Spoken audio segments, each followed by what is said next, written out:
nyuwun pangapunten, kula badhe ngendika sekedhap kalih panjenengan. Iya, Nduk, ana apa kok ketok serius ngono?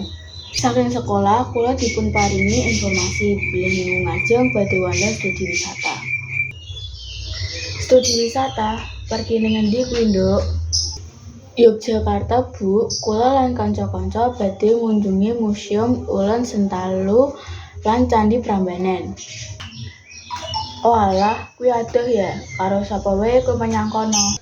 Panjenengan boten perlu kuwatir, Bu. Kegiatan punika dipun dampingi Bapak Ibu guru lan petugas sekolah. Jadwalipun ugi sampun dipunatur kanthi rapi. Lah bayare pira kuwi, Nduk? Ora murah mesti. Biayanipun 950, Bu.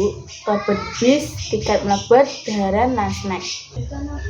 Tabunganmu kuwi cukup ora? Setengahipun sampun kula simpen, Bu. Menawi kersa, panjenengan saged nambahi sisanipun.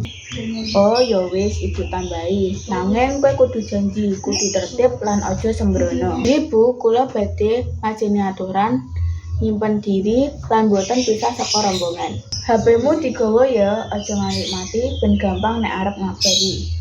Nggih, Bu, kula badhe nyiapke HP, charger lan power bank. Ono kuwi sing apik. Nek kowe krasa kesel, langsung ngomong karo gurumu ya. Mesti, Bu, kula badhe matur nek wonten napa-napa. Ibu ngizini, Nduk, tapi nek wis balik cerita lelakonmu ya. Ibu pengen ngerti kowe seneng apa ora. Matur nuwun saged, Bu. Kula nyuwun pangestu supados slamet lan lancar kegiatanipun. Amin, Nduk. Muga-muga lancar, aman lah oleh ilmu sing manfaat.